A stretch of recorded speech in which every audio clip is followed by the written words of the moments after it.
Champions of the Realm, welcome to Week 5 of the Paladins Founders Qualifying Tournament. It is Europe today, and of course, this is the playoffs week. This week is for all the money. The top 2 teams of each region will be going to DreamHack. My name is, of course, Vox, and I am joined here today by the Paladins World admins, Onilight and Facian, as well as my co-caster, Tattle. So, Tattle, we've got the brackets up on the screen right now in front of us. Why don't we go ahead and break those down?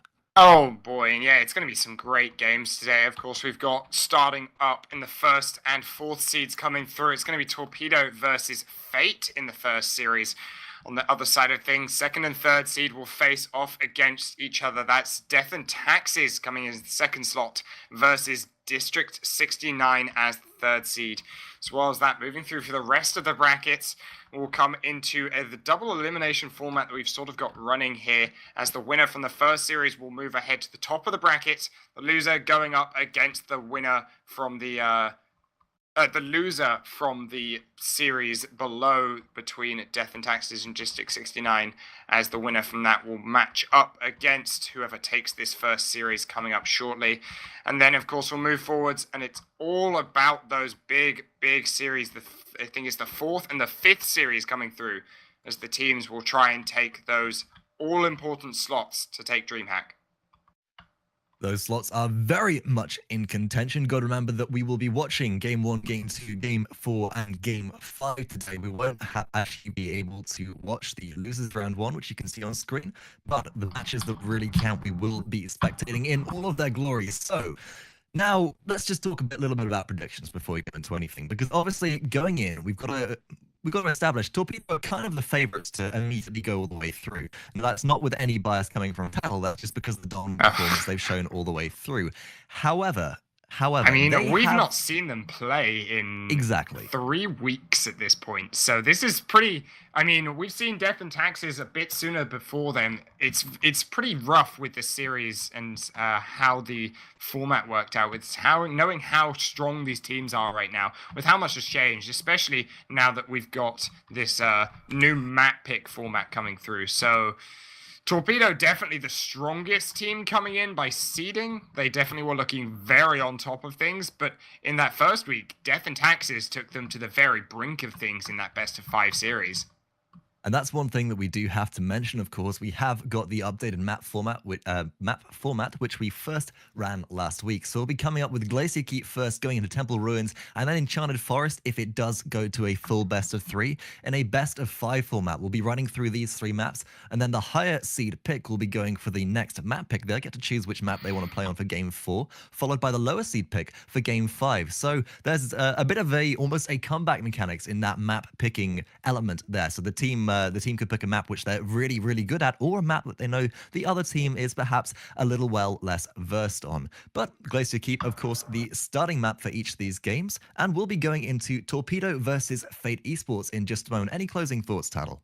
I mean, I'm just really interested to see how this goes. Fate had an extremely rough ride coming in through that 4th week, as they got taken to the very brink of things again by that new team coming in, the Team Cubed. So I want to see how they're going to react against a team that we've not seen for a while, Torpedo, who are going to be showing probably a very strong outing here against the team that have worked so hard to get here. And Fate being that underdog story, definitely a team that you do want to keep your eyes at. And even if they do get knocked out in this first round, they do have a chance to come back through in losers round 1, which is another best of 3 game. But Torpedo versus Fate Esports coming up right at you after this break.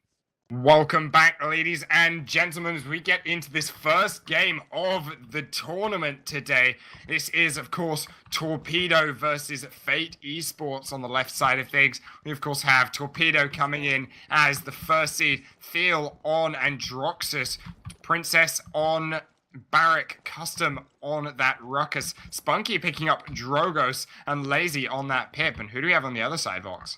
And on the right side of your scoreboard, the underdog story for this tournament, we do have Fate Esports. So we've got a Menschmeier 360 on that EV, Unbelivable on Pip, Arcos on Ruckus, skillganon on Fernando, and Addicted on Barrack. So this is going to be interesting. We've got a definitely a different style of team comps coming through, going for the more frontline aggressive with skillganon comparatively to Fate's more kind of ranged poke and area control build. And let's see how it plays off as the first capture point has spawned at Mines.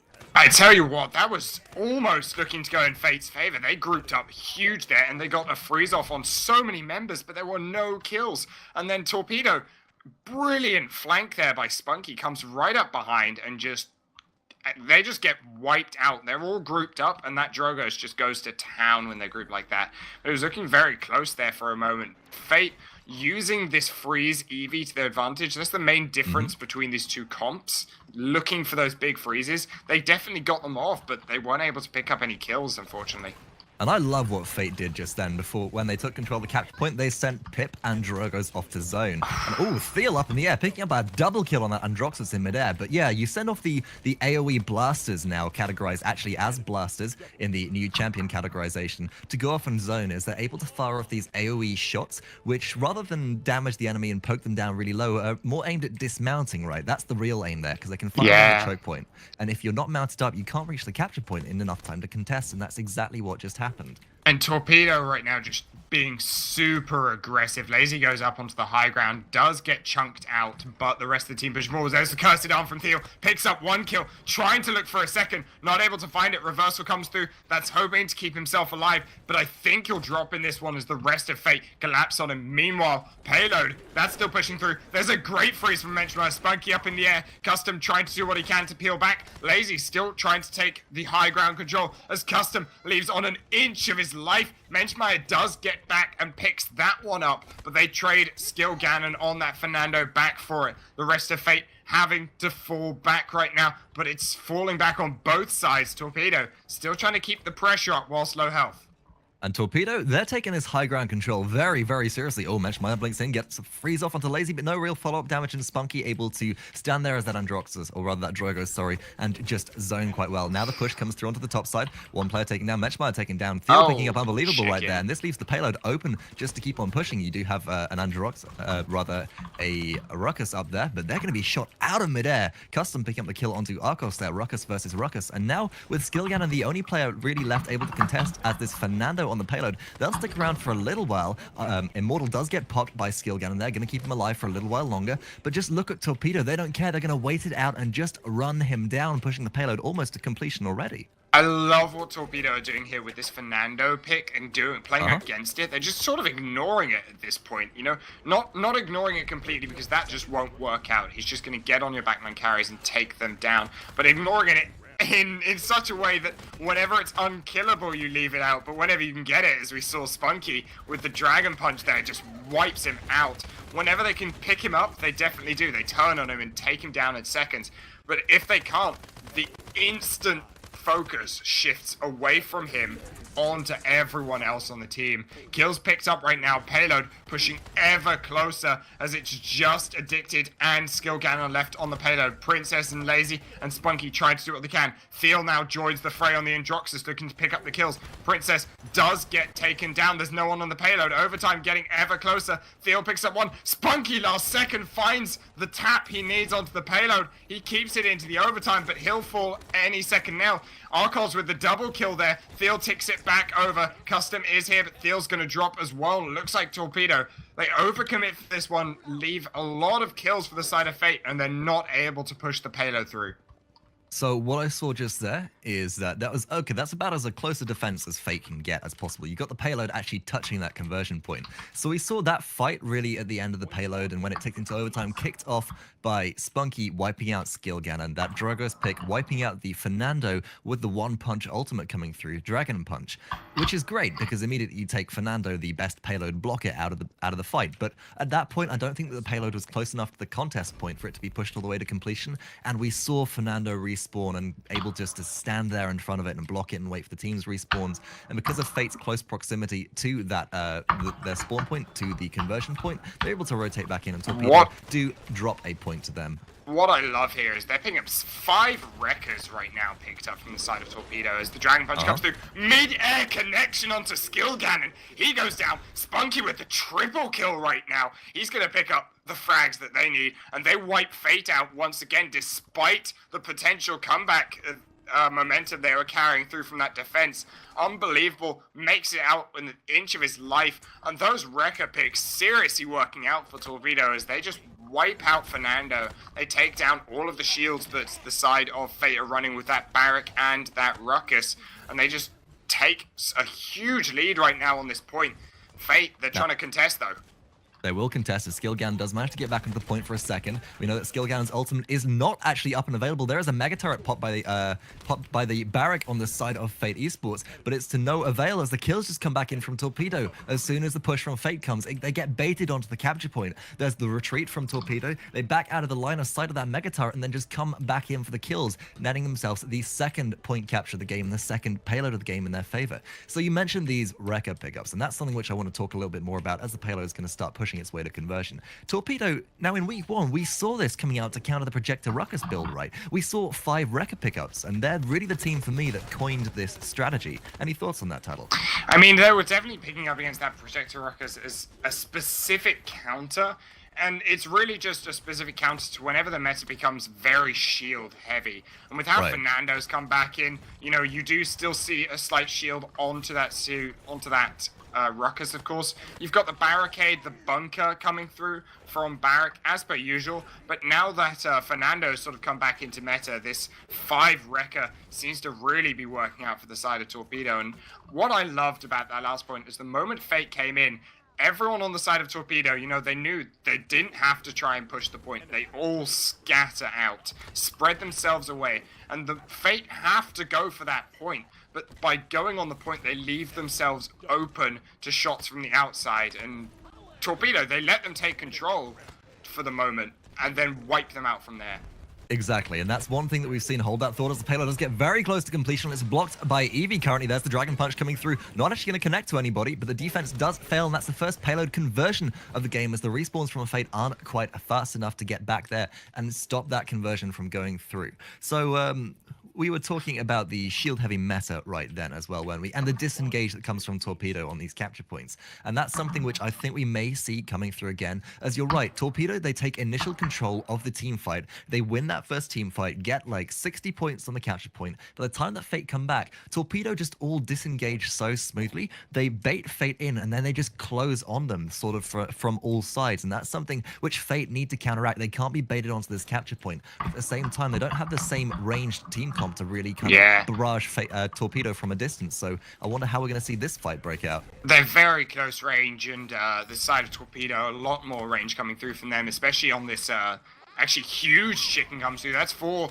Princess picks up 1 kill. Spunkki in the background. Thiel finds the second. They're just barraging them inside this building right now. Immortal comes through to keep Addicted alive. Arcos with the Hexafire from behind tries to find one. Not able to find it. Shut down as well as the rest of Fate. They're still not able to find any of these kills. And Thiel on this Androxus right now has been a monster. Him and Spunkki on Drogos just dealing so much consistent damage, as well as that the knockback coming through from Spunkki and that expectorate as well, just causing so much disruption and chaos for the side of Fate.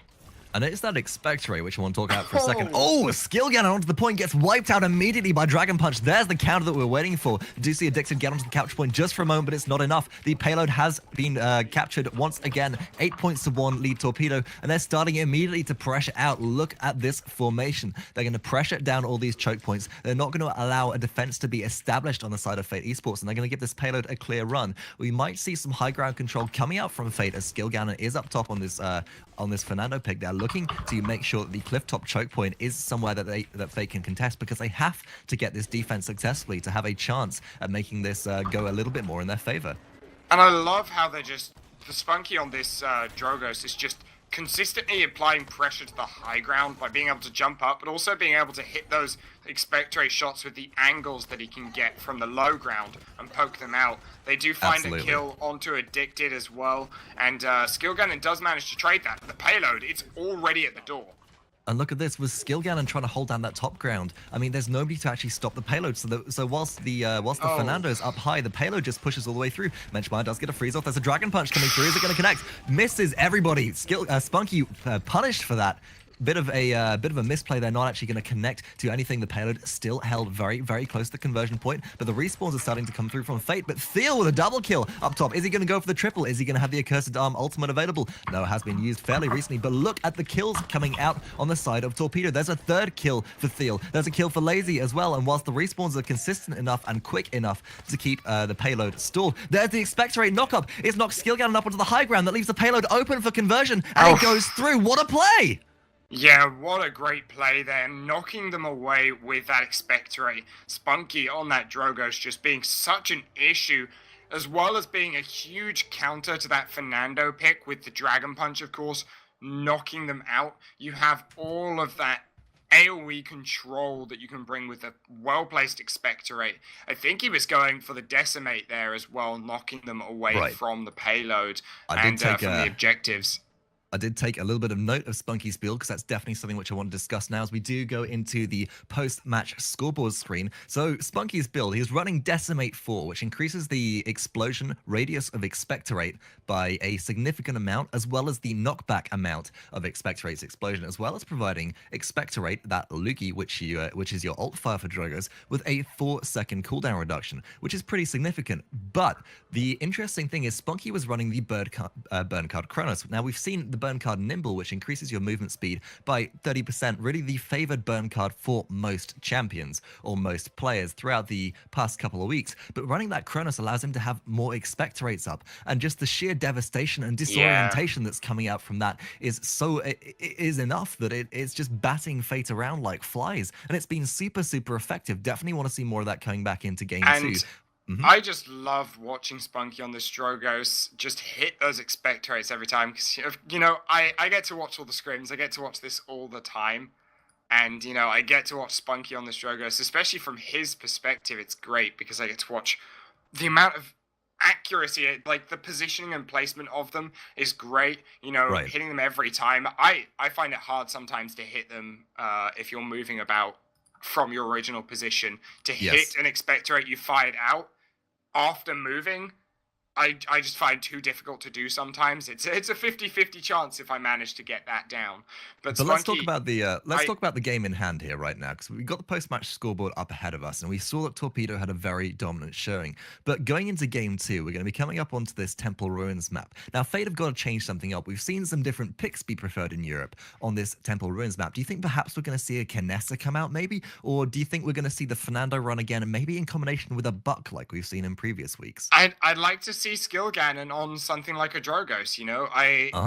You know, that's what we saw him on in week 4. That's what he was so dominant on, the huge plays that came through from him in those series on Drogos. And now we're seeing on Fernando, and sure, Fernando's really good right now in the meta. Like, it's undeniable that he's decent right now in the meta. If you're getting countered, though, it's not going to be as great. And at the same time, you don't have an impact on that Fernando. You're just sort of... You're an annoyance that's there, right? Right, and skillganon's always been the carry on the side of Fate. That's something which has been very well established. Yeah, and right now he's just not in a carry role. So it's going to be interesting to see what Fate do in this next tournament, in this next game of the series, because, you know, I want to see a compositional change come out here, not only because I don't think Fernando is as great on Temple Ruins, because, you know, you get less of the corridor group bunched up fights that you get in something like Glacier Keep. Right. So not only do I not think Fernando will work as well in this next game, but I don't think it's going to work with how Torpedo are not only playing around it, but also how Fate are putting their key carry role player on a tank right now. Gotcha. Well, either way, we'll see what happens to the Fate and the Torpedo lineups going into game 2 in just a moment. That will be on Temple Ruins, so stay tuned for more after this short break. Champions of the Realm, welcome back to Game 2 of this first set. It is, of course, Torpedo versus Fate Esports. Torpedo taking that first match by a storm, but we've got a slight change around coming into Game 2. On the left-hand side of your scoreboard, we do have Fate Esports. Menschmeyer once again on this EV, skillganon on Drogos this time, Arcos on Ruckus, Unbelivable on Pip, and Addicted on Barrack. Tattle, who have we got on Torpedo? Torpedo, they're just going for the run back here. They don't seem to care about the map in any way. As every player does pick up the same from last series, and you know what? I love that skillganon has picked up this Drogos. It makes me feel so nice that the call was on point. Saying that they needed skillganon on this carry role. But it's going to be interesting to see how it pays off here in this series. First point going to break out around the capture point. Menschmeyer getting a freeze off. Got to note that no players on the side of Torpedo do actually have that burn card resilience, which will effectively negate EV's freeze. And the kills are actually coming out this time. Nope, they're coming out in Torpedo's favor. Arcos does pick up a return kill on the side of Fate, but look at that. Torpedo push around on one side. They know that there's an ambush coming because they see players split. And Fate, they end up split on either side of that initial rock, actually nearer to their base than the capture point there, I think. Yeah, and split up, just picked off one by one. We do see the burn cards come through. Custom does pick up that resilience, but I actually like it's just on him because, that Ruckus is definitely a focus right now. Thiel and Spunkki are going to be up in the air most of the time, so they're going to be untargetable. Princess is on a barrack, so he's not really the focus for the fights. Laizy doesn't pick it up either because he's going to be at such a range, so the only threat for that freeze does pick up resilience with Custom picking that one up. And, it allows the rest of them to pick up more useful cards in this series, like Blast Shields. Thiel with the Cursed Arm does hit one shot in the air right there onto skillganon. Picks up one onto Unbelievable as well. That's a double kill for him. Was looking shaky there for the side of Torpedo as they're getting cleaned up. But Thiel brings it back with a great Cursed Arm. They start to control at this point, taking it so close right now, 96 points to 9. The rest of Fate come in to start contesting, but again, there's the issue we talked about last game in this series about how Fate are required to be on the point at that level of capture. It is absolutely do or die there, and die it was as the first capture point does go to the side of Torpedo, unable just through force of numbers it looked like there. Torpedo really able to take that capture point back in their favor. Skillganon going to go into the air, starting to hit some of these expectorates. Huge freeze from Menschmeyer actually catches two there, deals a bit of damage on the backside, does pick up Spunkki as well. That'll slow down the payload push a little bit, but there's no Fernando on the side of Fate this time, so there's nobody to stand right in front of the payload on this choke point. They're going to have to rely on ranged poke, and in turn, Fate Esports, although they have the high ground advantage now up in their base, they're going to have to be careful not to be poked down by Thiel on this Androxus. Coming behind, actually going to go up. Hold that thought as Thiel is actually going into the base. If we can take a look at what Thiel's doing right now, I'd be very interested to see. Yeah, he's actually going all the way around for a flank, and I know who he's looking for right now. He's trying to find Unbelievable and skillganon. There's a huge chicken. Great Dragon Punch comes through. Spunkki picks up a double kill. He's looking for skillganon as well, but he'll make it back into the base just in time. Comes back out to try and contest this one, but they're going to try and take him out. The amount of aerial characters that Torpedo have to work with here, they're definitely going to be able to contest skillganon on this one. Trying to push this payload ever closer. 1 minute, 10 seconds left. They've got a lot of time to work with. Custom does make it out in time. Arcos with the Hexafire trying to take down Thiel. There's the Cursed Arm, however. Laizy picks up that kill, looking for more right now. The payload almost pushed, and there it goes. Torpedo, they find the conversion. Did you see that? Right then at the end, with the expectorate explosion onto Unbelievable. Unbelievable jumps down towards the payload looking to do a last-minute contest as Pip, which means that the situation is pretty damn dire. But then Spunkki hits the expectorate, doesn't actually hit that loogie onto Unbelievable, hits the explosion in midair just before it's going to connect, knocking Unbelievable back, meaning that there's going to be no chance of contesting that payload at all. What a phenomenal play, what phenomenal situational awareness coming out from the side of Torpedo here. Now Fate have a chance to take this back in the next capture point. They could potentially get control here, but they're splitting up once again, and we've seen this happen detrimentally to them at the first capture point. They do dive straight into the backline of Torpedo. There's a Dragon Punch winding up from somebody. There it goes with skillganon. Not going to connect onto anybody. That's a wasted ultimate. Custom pops a Hexafire just onto one. Does pick up a kill. Now going to look to pick up Unbelievable on this. Eevee doesn't get the kill once again, but Thiel going in on this Androxus. 1 versus 3 in the backline. The reversal's going to connect. The reversal's going to pick up the kill. Now Unbelievable under a lot of fire. Thiel with the double kill, and that's point to Torpedo, or point control, should I say, initially. The air like the mid-air combat going on this game is crazy right now. Thiel going off on this Androxus. Drogos' mid-air combat going on 1v1, skillganon versus spunkki. And skillganon looked like he was coming ahead in that one despite missing the Dragon Punch, but sadly the rest of the team peel back and take him down. And Torpedo doing a great job right now. Look at the zone control they're pulling off. They've managed to keep them away. There's a great salvo. Unbelievable gets taken down. Menschmeyer goes in on the point to try and contest it, but he's taken down instantly. Looks like it's just addicted left. skillganon comes in, isn't able to find all the kills he needs, but that's the capture point. Going over to Torpedo once again.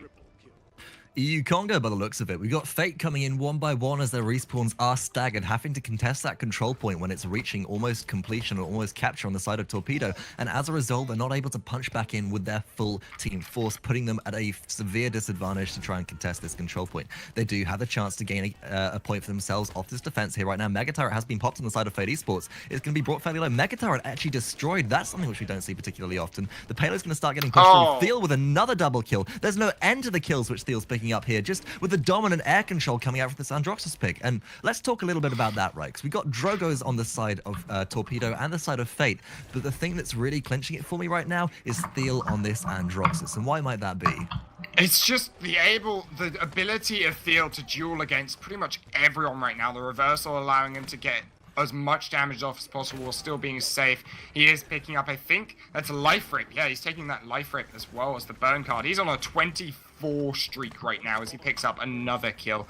And we saw right there at the end, getting so low, 1 versus 3. Last second, jumps back, just picks up 2 health nuggets from the kills he made earlier. Full health again, just turns back and kills Eevee as well. And he's just... no one can deal with him right now. They're not able to duel him 3 versus 1. They're not able to take him down in any way, and I don't know how Fate are going to answer this. Well, think about it, right? If you look at this, the comp coming out the side of Fate, you've got Mensch who has a projectile, a slow-moving projectile, and I use slow as a relative term. You've got skillganon with another relatively slow-moving projectile. Unbelivable with an arc-based projectile. So the only players that can really shoot Thiel out of the air are addicted on this barrack, only dealing 350 damage per hit, as well as Arcos on Ruckus. And Arcos is just focused down, although Arcos getting a Hexafire off does get a lot of damage. There's skillganon with a double kill, but the kills are coming back in response from Torpedo. There's a Hexafire popped by Custom. Skillganon under a lot of fire in midair now, actually getting battered around, but it's Drogos versus Drogos, but Custom on this Ruckus is able to take him out. Was that a Quadra?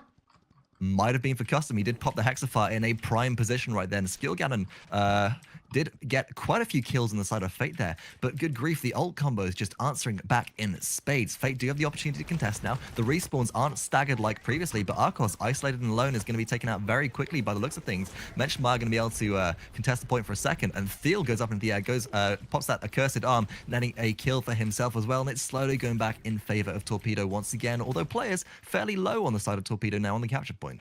Fairly low, but it doesn't seem to matter for them as they still find those kills. Skillganon, the last one remaining at this point, trying to do what he can. But Torpedo, they take the series right now in an extremely clean and clinical 2-0 in this series. Moving forwards, one step closer to taking the first slot into DreamHack.